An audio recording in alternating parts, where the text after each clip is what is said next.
Hello everyone and welcome to your own channel Keshav Jha Kings Lab. तो आज हम लोग करेंगे chapter 1 evolution and fundamental of business. और मैंने बताया हुआ है कुछ कुछ बुकों में इसका नाम क्या दे रखा है, बिजनेस ट्रेड एंड कॉमर्स भी दे रखा है, बिजनेस ट्रेड एंड कॉमर्स। हम इस चैप्टर का पार्ट 4 करेंगे आज।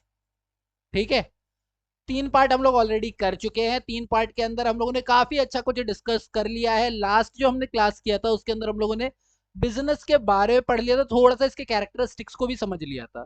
फिर जब हम लोग ह्यूमन एक्टिविटीज के बारे में बात करें तो ह्यूमन एक्टिविटीज में जब हम लोग इकोनॉमिक एक्टिविटी की बात करते तो इकोनॉमिक एक्टिविटी को हमने 3 पार्ट में बांटा था। कौन कौन सा? सबसे पहला था हमारा प्रोफेशन, दूसरा था हमारा बिजनेस, तीसरा था हमारा एम्प्लॉयमेंट। आज का जो मेरा वीडियो होगा वो बेसिकली इन तीनों पे फोकस होगा और साथ साथ एक छोटा सा पॉइंट है वो हम और कवर करेंगे। पर मेजरली आज जो है हम लोग डिफरेंस पढ़ेंगे किसका, प्रोफेशन, बिजनेस और एम्प्लॉयमेंट का। ये हमारा आज का मेन फोकस रहेगा। ठीक है, अगर आप लोगों ने अभी तक पिछली वीडियोस नहीं देखी हैं तो बीएसटी क्लास 11 यानी कि बिजनेस स्टडीज क्लास 11 के नाम से प्लेलिस्ट का लिंक आपको डिस्क्रिप्शन बॉक्स में मिल जाएगा। और साथ ही साथ मैंने अकाउंट्स की भी थ्योरी के 3 चैप्टर करवा रखे, तो उनका भी अकाउंटेंसी क्लास 11 के नाम से आप लोगों को प्लेलिस्ट मिल जाएगा, लिंक डिस्क्रिप्शन बॉक्स में, तो आप वहां से चेकआउट कर सकते हैं। ठीक है, मैं ज्यादा डिटेल नहीं करते, सीधा स्टार्ट करते हैं आज का चैप्टर।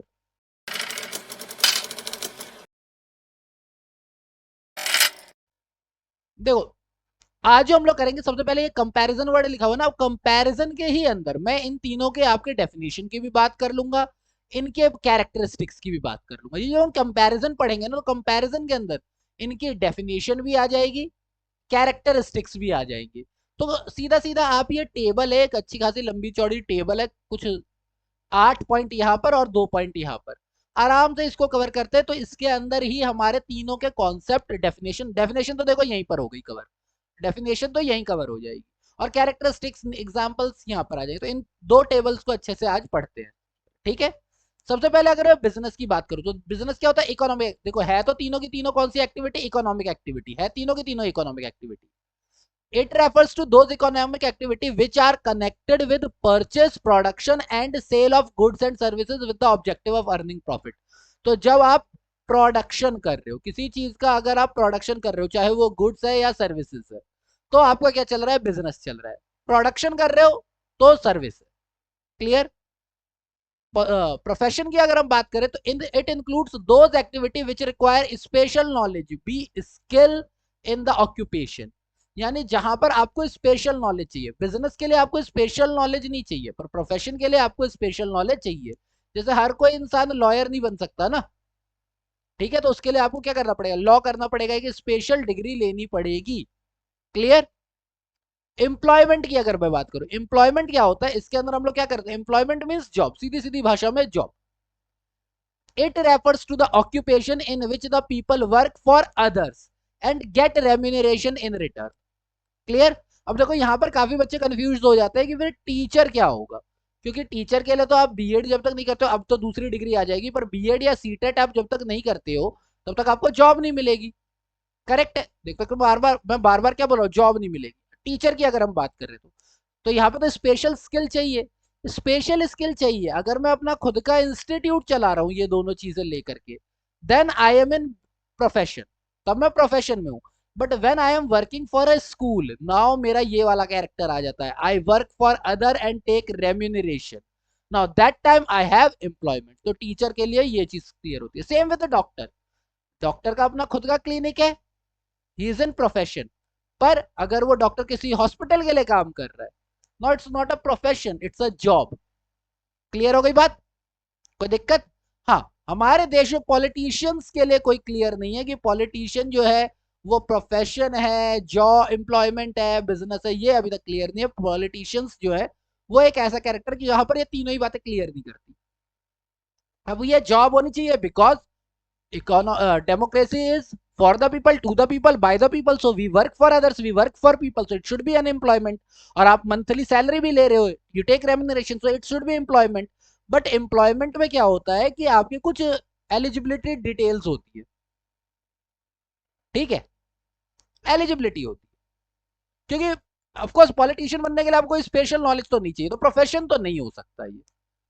बिजनेस आप कोई गुड्स एंड सर्विस प्रोड्यूस भी नहीं कर रहे हो, तो ये होनी तो एम्प्लॉयमेंट चाहिए, बट आपको पता है मैं इसके ऊपर ज्यादा कमेंट नहीं करूंगा, ठीक है। तो आप लोगों को पता है मैं क्या समझाना चाह रहा हूँ। तो बिजनेस प्रोफेशन, और इसको अगर मैं एक बार और कर लेता हूँ, एक बार और पढ़ लेते हैं इसको थोड़ा साफ करके, कि ये वो एक्टिविटी है जिसमें प्रोडक्शन होगा और सेल होगा गुड्स एंड सर्विसेज का। इसमें हमें थोड़ी स्पेशल नॉलेज चाहिए होगी, और इसमें हम दूसरों के लिए काम करते हैं और उससे रेम्यूनरेशन लेते हैं। क्लियर? एग्जाम्पल हो गए जैसे कि fishing, manufacturing good, mining, producing and selling of electronic, यानी कोई भी बैंकिंग वगैरह, ये गुड्स के लिए हो गया, सर्विस के लिए हो गया, है ना। जो भी चीज जहां पर भी प्रोडक्शन आ रहा है तो वो क्या हो गया हमारा बिजनेस। डॉक्टर, लॉयर, सीए, इनको क्या चाहिए होती है, एक स्पेशल डिग्री चाहिए होती है, एक स्पेशल सर्टिफिकेट चाहिए होता है, ठीक है। तो ये क्या है, प्रोफेशन। वही वर्कर, एम्प्लॉय, सेल्समैन, जैसे मैंने टीचर का भी एग्जांपल दिया, तो ये हमारे क्या हो गए, एम्प्लॉयमेंट। ठीक, ये आपकी डेफिनेशन। अगर आपका 2 नंबर का क्वेश्चन आता है किसी को भी डिफाइन करने के लिए, मान लो 2 नंबर में आ गया what is business, what is business, मैं कह रहा हूं बस आप ये लिख के आ जाओ और 2 एग्जांपल लिख दो, आपको फुल नंबर मिलेगा, कोई नंबर नहीं काटने वाला। बट अगर यही क्वेश्चन 5 नंबर का आ जाए, देन आपको ये जो बिजनेस का है ना, ये जो नीचे वाला है, इसमें सभी 5 पॉइंट्स लिखने पड़ेंगे। क्लियर? और मोस्ट प्रोबेबली चांसेस है कि आपको बिजनेस, प्रोफेशन और एम्प्लॉयमेंट में से डिफरेंस का क्वेश्चन आए ही आए। मोस्ट प्रोबेबली ये तो हमेशा ही रहता है, ठीक है। किसी एक को पूछ देंगे तो उसी कॉलम को डिस्क्राइब कर देंगे, तीनों का पूछेंगे तो तीनों को भी कर देंगे, ठीक है। एस्टेब्लिशमेंट की अगर मैं बात करता हूँ, देखो स्टार्ट करने की बात करता हूँ, तो बिजनेस के लिए क्या होता है, आपको कुछ लीगल फॉर्मेलिटीज पूरी करनी होती है। बिजनेस आप ऐसे ही डायरेक्ट स्टार्ट नहीं कर सकते, आपको एओए लेना पड़ता है, आपको सर्टिफिकेट लेना पड़ता है, एसोसिएशन ऑफ आर्टिकल है, सर्टिफिकेट ऑफ ओरिजिनेशन है, आपको कोई चीज बनानी है, आपको लाइसेंस लेना पड़ेगा। तो बिजनेस आप डायरेक्ट नहीं कर सकते, कुछ थोड़ी बहुत फॉर्मेलिटी है वो आपको पूरी करनी पड़ती है। प्रोफेशन के लिए आपको एक membership of the professional body लेनी पड़ेगी, एक सर्टिफिकेट रिक्वायर करना पड़ेगा। जैसे मैंने टीचर्स का बोला, तो टीचर्स जो बीएड का है वो NICT, नेशनल इंस्टीट्यूट करके है, NCTC है ना, NICTC है और NCTC है, national council for teacher teaching and education करके है, वो है NCTC। क्लियर? तो या फिर हम लोग सीए के लिए करते हैं तो हमारा ICAI है। तो एक प्रोफेशनल बॉडी है, उस प्रोफेशनल बॉडी का आपको पार्ट बनना पड़ेगा, और वह ऐसे बनोगे जब आप सर्टिफिकेट लोगे। जैसे आप बार काउंसिल का मेंबर बनते हो, तो जब बार काउंसिल के मेंबर बनते हो तब आप लॉयर कहलाते हो। तो आपको किसी ना किसी क्या होगा, प्रोफेशनल बॉडी का पार्ट बनना पड़ेगा। क्लियर? एम्प्लॉयमेंट तो आपको अपॉइंटमेंट लेटर मिल गया, आपकी जॉब चालू हो गई, आप एम्प्लॉयमेंट में आ गए। क्लियर? अगर मैं नेचर ऑफ वर्क की बात करूं, अगर मैं नेचर ऑफ वर्क की बात करूं, तो इसके अंदर buying and selling of goods and services होता है। इसे डायरेक्ट हम पब्लिक को क्या करते हैं, बाय एंड सेल करते हैं। इसके अंदर हम लोग क्या करते हैं, पर्सनलाइज्ड सर्विस प्रोवाइड करवाते हैं, जो कि एक्सपर्ट होती है। अब सीए जो है वो अपने काम में एक्सपर्ट होगा ना, और फिर वो अपने हिसाब से सजेशन देगा ना कि आप कैसे टैक्स सेव कर सकते हो।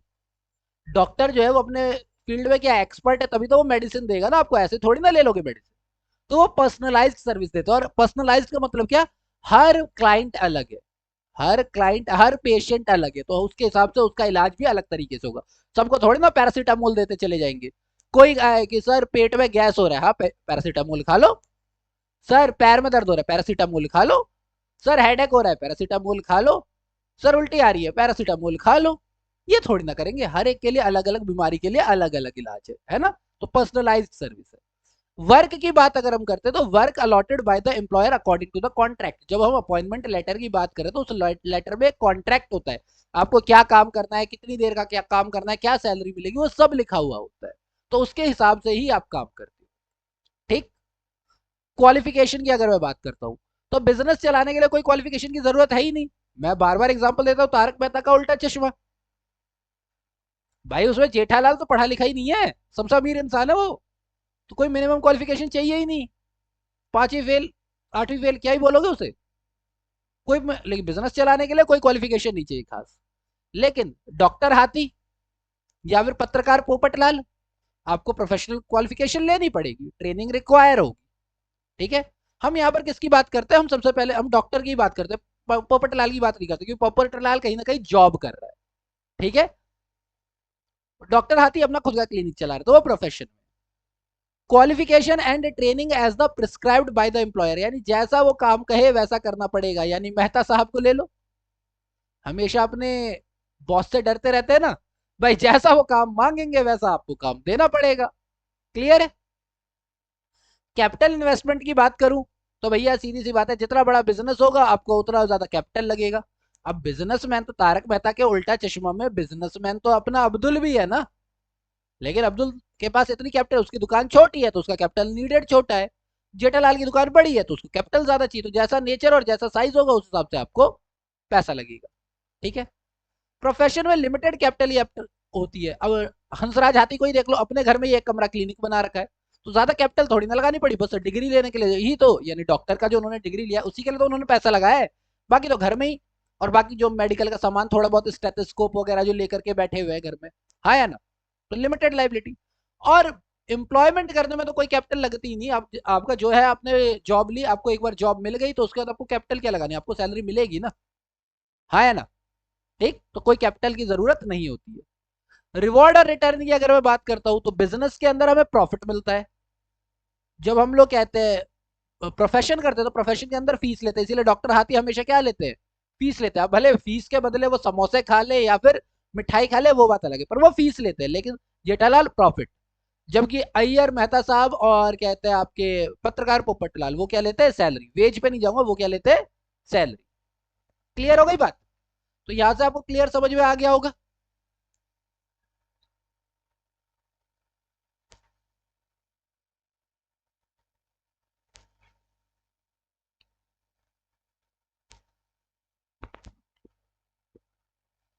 3 पॉइंट और है, उसको हम और डिस्कस करते हैं इसके बारे में। पहली बात तो रिस्क। अब सीधी सी बात है, अगर मैं प्रॉफिट ले रहा हूं और बिजनेस में कैपिटल अगर मेरा कम लगा हुआ है तो रिस्क कम होगा, और अगर कैपिटल ज्यादा लगा हुआ है तो रिस्क भी ज्यादा होगा। तो वैसे बिजनेस में रिस्क हमेशा ही ज्यादा होता है, इसीलिए प्रॉफिट भी ज्यादा होता है। ठीक है? प्रोफेशन में रिस्क थोड़ा कम ही रहता है, क्योंकि प्रोफेशन ऐसी चीज है जो मंदी के टाइम पे भी चलती है, तो थोड़ा सा रिस्क कम रहता है। और इसमें तो कोई रिस्क होता ही नहीं, जब तक आपके पास जॉब है तब तक आपको सैलरी तो मिलेगी ही मिलेगी। जब जॉब नहीं है तो दिक्कत है ना, वरना जॉब है तो सैलरी तो मिलेगी ही मिलेगी। तो इसमें रिस्क नहीं होता है, जो थोड़ा कम रिस्क होता है, जो बहुत ज्यादा रिस्क होता है। कोड ऑफ कंडक्ट की अगर मैं बात करूं तो कोई कोड ऑफ कंडक्ट नहीं है। एक बिजनेसमैन जो है वो अपने ग्राहकों से कैसे बात करेगा, कैसे बात नहीं करेगा, इसका कोई प्रॉपर रूल एंड रेगुलेशन नहीं है। वो लोगों ने आपस में बना रखा है कि हाँ भैया, ग्राहक जो है वो भगवान होता है, ग्राहक प्रथम होता है। लेकिन ऐसा कोई वो रूल नहीं है, कोई प्रॉपर बॉडी नहीं है जो कोड ऑफ कंडक्ट निकालती है। लेकिन इसमें प्रोफेशनल कोड ऑफ कंडक्ट होता है। अब जैसे आईसीएआई जो है, आईसीएआई के अपने रूल्स है कि आप अपने क्लाइंट से कितनी बात कर, आप कितने क्लाइंट्स को एक टाइम पे डील कर सकते हो, उनसे कैसी लैंग्वेज आपको यूज करनी चाहिए। अगर कोई सीए अपने क्लाइंट के साथ फॉल्टी लैंग्वेज में बात करता है तो उसके खिलाफ केस हो सकता है, आईसीएआई रिकॉर्ड करेगी वो। तो आप प्रोफेशनल, आपको कोड ऑफ कंडक्ट मिलती है, आपको एक professional code of conduct use करना पड़ेगा। जबकि अगर मैं बात करूं एम्प्लॉय है तो जो मेरी कंपनी होगी उस कंपनी का जो भी टर्म एंड कंडीशन होगा, जो भी सर्विस होगा, वो आपको फॉलो करना पड़ेगा। कंपनी जैसे कहती है आपको कंपनी के अंदर ऑपरेट करना, वैसे ही करना पड़ेगा। आप कॉल सेंटर वाले लोगों को देखते हो, उनकी एक पिच होती है। काफी लोग उन्हें सुना भी रहे होते हैं पर फिर भी वो आप करके बात कर रहे हो तो वो तू तक नहीं बोलते या तुम तक नहीं बोलते, वो आप ही बोलते। तो ये क्या है, क्योंकि उनके कंपनी के रूल रेगुलेशन वही है तो उन्हें वो फॉलो करने पड़ेगा। ठीक? ट्रांसफर ऑफ इंटरेस्ट, यानी कि क्या मैं कहीं और ट्रांसफर कर सकता हूं। अब देखो, इसमें भी मैं तारक मेहता के उल्टे चश्मे के एग्जांपल दूंगा। कैसे? जेठालाल, मैंने इसकी बात की थी ना जेठालाल की, तो जेठालाल जो है वो टिपेंद्र जेठालाल गड़ा को बिजनेस सौंप सकता है ना, तो इसमें ट्रांसफर तो हो सकता है, बस थोड़ी बहुत फॉर्मेलिटी होगी, नए सेठ जी बन के बन जाएंगे। टप्पू जेठालाल गड़ा, टिपेंद्र जेठालाल गड़ा जो है वो नए मालिक बन जाएंगे, हाँ या ना। तो इसमें क्योंकि एक बिजनेस तो ट्रांसफर हो ही सकता है ना।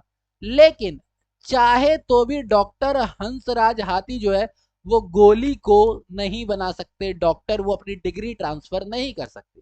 एंड सेम विद 3 लोग तारक मेहता के उल्टा चश्मा में, जिनकी कोई जिनका कोई चाइल्ड नहीं है, उनका कोई चाइल्ड नहीं है तीनों का, और तीनों ही जॉब कर रहे हैं। चाहे वो अय्यर जी हो, चाहे वो हमारे मेहता साहब हो, चाहे वो आपके कहते हैं पत्रकार पोपट लालो, ये तीनों ही जॉब कर रहे हैं। इनके लिए पॉसिबल नहीं है, होता भी तो भी अपने बच्चे को जॉब नहीं दिलवा सकते ना वहां पर, नहीं, उसको अलग जॉब लेनी पड़ेगी। तो बस इसी में ट्रांसफर हो सकता है, बाकी इन दोनों में ट्रांसफर नहीं हो सकता। सो आई होप आप लोगों को बिजनेस, प्रोफेशन और एम्प्लॉयमेंट, इनके बीच अंतर समझ में आ गया होगा। आई टोल्ड यू डेफिनेशन आपकी कहाँ पे हो जाएगी, डेफिनेशन आपको यहाँ से मिल जाएगी, ये रही आपकी डेफिनेशन, ठीक है। डेफिनेशन आप यहाँ से याद कर लो, एग्जाम्पल यहाँ से याद कर लो। अगर 5 नंबर का क्वेश्चन आता है तो ये रहा डेफिनेशन, ये रहा आपका एग्जाम्पल, और इसमें से कोई से भी 2-3 पॉइंट याद कर लो, ये रहा किसी एक के बारे में आता है, और अगर डिफरेंस के बारे में आता है तो पूरा ही याद कर लो, ठीक है। तो ये आपको मिल जाएगा, कोई दिक्कत। जरा एक बार इसे फटाफट पढ़ लेते हैं। डॉक्टर हुसैन है, वो अपना खुद का क्लिनिक चलाते हैं, तो ये तो हाथी जी, हाथी भाई ही हो गए ना, प्रोफेशन में आ गए ना ये तो। वही रंजना जो है वो अपनी खुद की बेकरी चलाती है, बेकरी चला रही है तो जेठालाल की तरह हो गई, तो बिजनेस हो गया, प्रोफेशन थोड़ी ना हो। बेकरी के लिए कोई कोर्स थोड़ी ना किया हुआ, अगर ये लिखा होता कि इसने कोई कोर्स किया हुआ है तो फिर ये प्रोफेशन बन जाता, पर अभी नहीं। जॉन वर्क कर रहा है रंजना की बेकरी, बताओ जॉन जो है रंजना की बेकरी में काम कर रहा है और सैलरी ले रहा है, सैलरी यानी रेम्यूनरेशन, तो ये क्या हो गई, एम्प्लॉयमेंट हो गई। सिंपल सी चीज है, आराम से समझ में आ जाएगी आपको, ठीक है। आज जो हम लोग नेक्स्ट चीज और पढ़ेंगे वो पढ़ेंगे ऑब्जेक्टिव्स के बारे में, थोड़ा सा पढ़ेंगे, ज्यादा नहीं पढ़ेंगे ऑब्जेक्टिव्स के बारे में, ठीक है। ऑब्जेक्टिव ऑफ बिजनेस में ट्राई करूंगा कि इकोनॉमिक ऑब्जेक्टिव आज कवर कर ले, अगर सोशल ऑब्जेक्टिव हम नेक्स्ट वीडियो में कवर करेंगे, इसको आज नहीं कवर करेंगे, ठीक है। तो ऑब्जेक्टिव ऑफ बिजनेस की अगर मैं बात करूं तो बिजनेस किया क्यों जाता है, सबसे पहला काम ही बिजनेस का होता है प्रॉफिट कमाना। देखो सीधी सी बात है, अगर बिजनेस कर रहा हूं तो कुछ तो सोच के कर रहा हूंगा, तो the objective of business means the purpose for which the business is established. क्यों करना है business, why you want to do the business, क्यों करना है, तो कुछ तो पर्पस होगा। मेनली तो वो प्रॉफिट ही कमाना होता है, बट फिर भी कुछ तो होगा। Proper selection of objective is essential for the success of business, यानी हमारे लिए ऑब्जेक्टिव सेलेक्ट करना बहुत जरूरी है। एक बिजनेसमैन जो होता है, प्रॉफिट उसका मेन होता है, लेकिन ये इकलौता गोल नहीं होता, उसके बाद मल्टीपल ऑब्जेक्टिव होते हैं, और इन ऑब्जेक्टिव्स को हम मेनली दो कैटेगरीज में बांटते हैं, पहला इकोनॉमिक ऑब्जेक्टिव और दूसरा सोशल ऑब्जेक्टिव। मैं इकोनॉमिक ऑब्जेक्टिव यानी पैसों से रिलेटेड ऑब्जेक्टिव, सोशल ऑब्जेक्टिव यानी कि दिल से रिलेटेड, माइंड से रिलेटेड, माइंड की ड्राइंग मुझे आती नहीं तो मैं माइंड लिख देता हूँ, यानी सेटिस्फैक्शन से रिलेटेड, हाँ या ना। जरा पढ़ लेते हैं इनके बारे में। तो देखो इकोनॉमिक ऑब्जेक्टिव है, पैसों से रिलेटेड ऑब्जेक्टिव, तो सबसे पहली चीज क्या है, प्रॉफिट कमाना। दूसरा मार्केट में अपना नाम बनाना, तीसरा नई नई चीजें लेकर के आना, चौथा जितना मेरे पास रिसोर्सेज है उनको यूज करना, और लास्ट अपनी प्रोडक्टिविटी को बढ़ाना, क्योंकि प्रोडक्टिविटी बढ़ेगी तो कॉस्ट घटेगा। तो प्रॉफिट कमाना है, अब मार्केट अपना नाम बनाना है, कुछ नई चीज लेके आ सकते हो तो इनोवेट करना है, आपके जो रिसोर्स है उसका बेस्ट यूटिलाइजेशन, ऑप्टिमम यूटिलाइजेशन मतलब बेस्ट यूटिलाइजेशन करना, और साथ ही साथ प्रोडक्टिविटी को बढ़ाना है, क्योंकि इन सब में क्या होगा, पैसों की बात होगी। वहीं सोशल ऑब्जेक्टिव की अगर मैं बात करूं तो आपको अच्छी क्वालिटी के प्रोडक्ट अच्छे प्राइस पे प्रोवाइड करवाने हैं, अच्छी क्वालिटी के प्रोडक्ट, यानी मैं कहूँगी मेरी क्वालिटी अच्छी है, लेकिन बाकी यही चीज जो है मार्केट में आपको 10 रुपए की मिल रही है, लेकिन मैं तो आपको 1000 की बेचूंगा, नहीं ना, क्वालिटी अच्छी है लेकिन प्राइस भी फेयर होना चाहिए ना, ठीक है। आप एंटी सोशल और अनफेयर फ्रॉड्स वगैरह, यानी फ्रॉड्स वगैरह नहीं करने हैं आपको, ठीक है, अनफेयर प्रैक्टिसेस वगैरह नहीं करनी है, यानी मिलावटी सामान नहीं बेचना, कम नहीं तोल के बेचना है, ये सारी चीजें। एम्प्लॉयमेंट जनरेट करनी है लोगों के लिए, क्योंकि आपको मार्केट सोसाइटी से ही प्रॉफिट कमाना है, तो उनको जब तक उनको जॉब नहीं मिलेगी, देखो सीधी सी बात है, एक बिजनेस जब बिजनेस स्टार्ट करेगा तो जब तक वो जॉब क्रिएट नहीं करेगा तो लोगों को अर्निंग कहाँ से मिलेगी, और जब लोगों को अर्निंग मिलेगी तभी तो वो खर्च करेंगे, तो आपको एम्प्लॉयमेंट जनरेट करनी पड़ेगी, साथ साथ एम्प्लॉय का वेलफेयर भी देखना पड़ेगा और कम्युनिटी सर्विस भी करनी पड़ेगी। टेंशन लेने की जरूरत नहीं है, इन सारे पॉइंट्स को बहुत डिटेल में पढ़ेंगे। आज इकोनॉमिक ऑब्जेक्टिव्स की बात कर रहे हैं सिर्फ। अब देखो इकोनॉमिक ऑब्जेक्टिव यानी पैसों से रिलेटेड ऑब्जेक्टिव, सीधी सी बात, business is an economic objective and therefore its purpose is to show economic result, यानी इकोनॉमिक ऑब्जेक्टिव है तो इकोनॉमिक रिजल्ट यानी पैसों के बारे में आएगा रिजल्ट। कुछ इकोनॉमिक ऑब्जेक्टिव जिनके नाम हमने ऊपर पढ़े हुए हैं, जैसे सबसे पहला ही क्या है, अर्निंग प्रॉफिट। कोई भी बिजनेस स्टार्ट करो यार, लॉस सोच करके कौन बनाता है, कौन सोचेगा कि नहीं मैं तो लॉस के लिए इस साल मुझे 5 लाख का लॉस कमाना है, कोई सोचता है क्या बिजनेस स्टार्ट करते हो, नहीं। Profit means excess of income over the expenditure, यानी कि जितना आपका इनकम है उसमें से अगर मैं एक्सपेंडिचर को माइनस कर दूं तो मेरा प्रॉफिट निकल के आ जाएगा, ये बात तो क्लियर है। The foremost and prime objective of every business is to earn, सबसे पहला पहला ऑब्जेक्टिव ये प्रॉफिट कमाना, पहले प्रॉफिट कमाओगे उसके बाद ही कोई काम करोगे, ठीक है। अब business can not serve without earning profit, अगर आपको प्रॉफिट नहीं हो रहा तो आप उस बिजनेस में क्यों पैसा लगाओगे, है ना। और बिजनेस क्यों जरूरी है? बिजनेस जरूरी है सर्वाइवल के लिए, ग्रोथ के लिए, एक्सपेंशन के लिए। अभी मैं इस पॉइंट के बारे में बस इतनी ही बात करूंगा, नेक्स्ट वीडियो में थोड़ा सा और जाऊंगा इसके बारे में, ठीक है? तो इसको होल्ड करके रखना। पर फिलहाल मैंने आपको क्या समझाया कि ये प्राइमरी ऑब्जेक्टिव है, it is the primary objective and no business can survive without it and it is important for survival and growth. 3 point बन गए। सेकंड अगर हम बात करते हैं, मेरे को मार्केट में अपनी पहचान बनानी है, यानी मार्केट में मुझे कस्टमर क्रिएट करने पड़ेंगे। business can survive for a longer period only if it is able to capture a big share in market and has market standing। अगर मार्केट में आपके पास कस्टमर बन गए तो आप मार्केट में बहुत लंबे टाइम तक चलोगे। अगर आपके पास कस्टमर नहीं है तो आपके पास मार्केट आप चल ही नहीं सकते। आप शार्क टैंक देखते होगे, तो अगर आप लोग शार्क टैंक देखते हो, चाहे वो इंडिया का देख रहे हो चाहे 40 देशों में कहीं का भी देख रहे हो, तो वो एक चीज पूछते हैं कि आपके रिपीटिशन क्या है, कस्टमर रिपीटेशन क्या है। या तो वो बोलते हैं 13% है, 15% है। इट मीन्स व्हाट, आपके कितने कस्टमर ऐसे हैं जो रिपीट हो रहे हैं, चाहे वो 15 दिन पे रिपीट हो रहे हो, चाहे 1 महीने पे रिपीट हो रहे हो, पर रिपीटेटिव कस्टमर कितने? नए कस्टमर तो आ ही रहे हैं, लेकिन रिपीट कितने हो रहे हैं? न्यू कस्टमर बनाना बड़ी बात है, लेकिन रिपीट करवाना कस्टमर, ये और बहुत बड़ी बात है। तो आपको नए रिपीट तो करवाने पड़ेंगे आपको अपने कस्टमर। अगर आप रिपीट नहीं करवा पा रहे हो तो आपको मार्केट में जगह ही नहीं मिलेगी। तो आप तभी सर्वाइव कर सकते हो जब आपके पास कस्टमर हो। It is possible only when business provide goods and services to satisfy the need and want of the customer. अब सीधी सी बात है ना, ये मेरे को, ये देखो ऐसा पॉइंट नहीं है जो मुझे समझाना पड़ेगा। अब हम लोग मोमोज ही खाते हैं, हम लोग अलग अलग जगह के मोमोज ट्राई करते हैं। हम किसी दुकान पे दोबारा कब जाएंगे? जब मुझे वहां टेस्ट मिलेगा, जब मुझे वहां पे सर्विस अच्छी मिलेगी। तो सीधी सी बात है, अगर आप गुड्स एंड सर्विस अच्छी प्रोवाइड कर रहे हो, आपके कस्टमर की नीड एंड वांट सेटिस्फाई हो रही, ओके, आपका बिजनेस चलेगा, वरना नहीं चलेगा। Therefore, creation and satisfaction of customer is an important objective of business। जो भी बिजनेस अपने कस्टमर की नीड को नहीं समझता है, वो बिजनेस सरवाइव नहीं करेगा, that is for sure. I know थोड़ी सी वीडियो बड़ी हो रही है, पर ये 3 ही पॉइंट हम लोग डिस्कस करेंगे, अभी ज्यादा नहीं करेंगे, बस ये 3 फटाफट कर लेते हैं एंड देन आज का वीडियो यहीं पर रैप अप कर देंगे। इनोवेशंस की बात करते हैं। देखो मार्केट, अब आप लोग क्लोजअप वगैरह अगर जो लोग यूज करते हैं उन्हें पता है, भाई साहब क्लोजअप ने इतनी वैरायटी निकाली है ना। कोलगेट ने तो फिर भी यही बोला कि क्या आपके टूथपेस्ट में नमक है, जीरा है, गरम मसाला है, उसने तो फिर भी बस इतना ही बोला। क्लोजअप ने तो भाई जब क्रिस्टल लेकर के आया था ना, closeup crystal, red crystal, blue crystal, yellow crystal, orange crystal, कितने क्रिस्टल ले आया था, फ्रेश वाले, ये वाले। सिंथॉल के आपने देखे? सिंथॉल के आपने सोप्स देखे? कभी सर्च कर, इतने सोप है, आई सोप है, ये सोप है, वो सोप है, लेमन है, ये है, वो कितने तरीके के हैं। इनोवेशन, मार्केट में इनोवेशन आती रहनी चाहिए। फोन वालों को देखते हो, कभी कैमरा बढ़ा देंगे, कभी रैम बढ़ा देंगे। इनोवेशन आनी चाहिए, क्योंकि जब कस्टमर कितने टाइम तक रहेगा, जब तक आप कुछ नया नहीं करोगे तब तक कस्टमर को मजा भी नहीं आएगा। इनोवेशन होनी चाहिए। ये इंडियन एजुकेशन सिस्टम की एक बहुत बड़ी प्रॉब्लम है कि हम इनोवेट नहीं कर पा रहे। ठीक है, इनोवेशन के नाम पे हमें बोला गया है कि आप बच्चों को स्मार्ट क्लास यूज करो।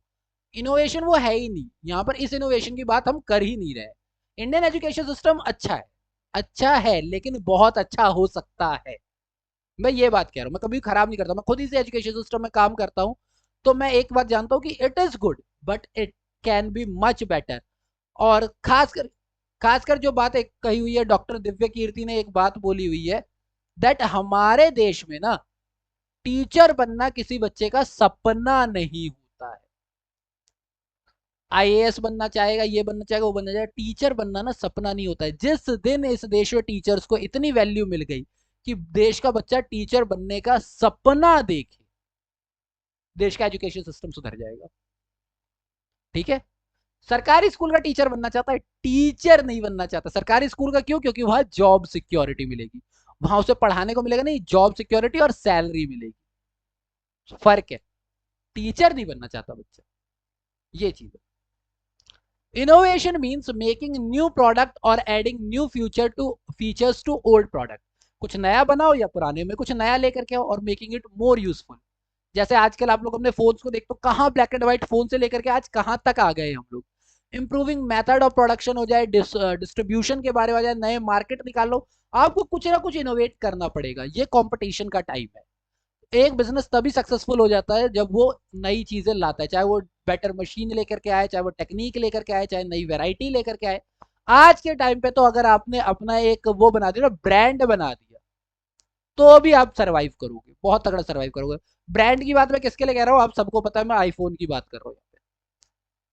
आईफोन में आप सब किसी भी बड़े, आप उससे पूछ लो, कहते हैं बड़े यूट्यूबर से या टेक्निकल वाले से बोल लो, आईफोन का सिक्योरिटी अच्छी है, सब कहते हैं, बट वो आईफोन से ज्यादा प्रोसेसर दूसरे अच्छे बताते हैं, कैमरा दूसरे के अच्छे बताते हैं। सो आईफोन किस लिए चल रही है, because it has created its market brand, वो ब्रांड पे चल रही है। हालांकि टेक्निक्स लेकर के आती है, बट उसका मेन फोकस ब्रांड है। बाकी चीजें जो है वो मशीन वगैरह पे चल रही है, इंप्रूव टेक्निक पे, पर वो अपने ब्रांड पे चल रही है, ये आप सब अग्री करोगे। देन नेक्स्ट आता है हमारा ऑप्टिमम यूटिलाइजेशन ऑफ रिसोर्स। सीधी सी बात है, कोई भी बिजनेस वेस्टेज क्यों करना चाहेगा। आपके पास जितने रिसोर्स है, जब तक आप उसका बेस्ट यूज नहीं करोगे, आपका बिजनेस सर्वाइव नहीं करेगा। इसका मतलब तो ये है कि वेस्टेज ज्यादा हो रही है, जहां पर वेस्टेज ज्यादा होगी वो चलेगा कैसे। So it refers to the best use of man, material, money and machine, सबका बेस्ट। बिजनेस में जो भी लगा है उसका बेस्ट यूज, मैन के 8 घंटे का कैसे यूज करना है, मटेरियल का कैसे यूज करना है, सब कुछ। The resources of the business are scarce, क्योंकि रिसोर्स, ये इको में आप लोगों ने पढ़ा हुआ है इकोनॉमिक्स के अंदर, कि रिसोर्सेज क्या होते हैं, स्केयर होते हैं, बड़ी मुश्किल से मिलते हैं, इसीलिए उसका बेस्ट यूटिलाइजेशन होना जरूरी है, so that the business can get maximum benefit. Clear. And the last one is improving the productivity. Innovation और इंप्रूविंग प्रोडक्टिविटी एक जैसे पॉइंट लग सकते हैं, पर ये अलग अलग है। It is used as the measure of efficiency. अगर आपको ये 12th क्लास में ज्यादा अच्छे से समझ में आएगा कि हम लोग इफेक्टिव और एफिशिएंट की बात करेंगे, ठीक है। तो बेसिकली एफिशिएंसी हमेशा से याद करके चलो, अभी बता देता हूँ कि efficiency is always related to cost, efficiency is related to cost and effectiveness is related to time. Effectiveness, time, efficiency, cost, अगर याद रख सकते हो तो ये चीज आएगी। मेरे 12th क्लास के वीडियोस में भी आपको फर्स्ट चैप्टर के अंदर ये चीज समझ में आ जाएगी। Every enterprise must aim at greater productivity, वो जितना प्रोडक्टिविटी को बढ़ा सकते हैं वो अच्छा है, क्योंकि यही इंश्योर करता है कि कंटिन्यूस, अगर मैं आज 1000 पीस बना रहा हूँ, कल भी 1000 पीस बना रहा हूँ, परसों भी 1000 पीस बना रहा हूँ, एक टाइम के बाद मेरा बिजनेस बंद होगा ही होगा। मेरा बिजनेस तभी चलेगा जब मैं आज 1000 बना रहा हूँ, कल 1200 बना रहा हूँ, क्योंकि मैं इसका मतलब मैं ग्रोथ कर रहा हूँ मार्केट के हिसाब से, ठीक है। This objective can be achieved by reducing wastage, तो वो कैसे होगा, जब हम ऑप्टिमम यूटिलाइजेशन करेंगे and making efficient use of machine and equipment, human resource, money. Basically क्या है, ये इसी का एक एक्सटेंशन है। हमारी प्रोडक्टिविटी कब बढ़ेगी, जो हम ऑप्टिमम यूटिलाइजेशन करेंगे। क्लियर। आई होप आपको समझ में आ गया होगा। तो आज हम लोगों ने बिजनेस, एम्प्लॉयमेंट और प्रोफेशन के बीच डिफरेंस को पढ़ा है, और साथ साथ इकोनॉमिक ऑब्जेक्टिव्स को कवर किया है। सोशल ऑब्जेक्टिव्स हम लोग अपने अगले वीडियो में करेंगे। ये चैप्टर बड़ा है, मैं मना नहीं करूंगा। आपके पूरे क्लास 10th में 11th में 10 ही तो चैप्टर है, और 10 चैप्टर के लिए आपको 10 महीने दिए गए, तो समझ ही सकते हो ना कि चैप्टर बड़े तो होंगे, कुछ तो बड़े होंगे ही ना। सोशल ऑब्जेक्टिव्स के बारे में हम लोग नेक्स्ट क्लास में बात करेंगे। अगर आज की वीडियो आपको समझ में आई हो, अच्छी लगी, तो वीडियो को लाइक करो। चैनल को सब्सक्राइब नहीं किया तो चैनल को सब्सक्राइब कर दो, और लगता है आपके फ्रेंड्स को भी वीडियो देखनी चाहिए तो शेयर करो। बाकी आपको लगता है कि आपको कुछ समझ में नहीं आ रहा है या मुझे कुछ और इंप्रूवमेंट करनी चाहिए, तो कमेंट बॉक्स है ना, कमेंट करके बताओ। और अच्छा लगता है तब भी कमेंट करके बताओ, मुझे अच्छा लगेगा कि हाँ चलो मेरी वीडियो से बच्चों को फायदा तो हो रहा है, ठीक है। तो मिलते हैं अगली वीडियो के साथ। Till then be safe, be healthy and keep learning. Thank you for your time.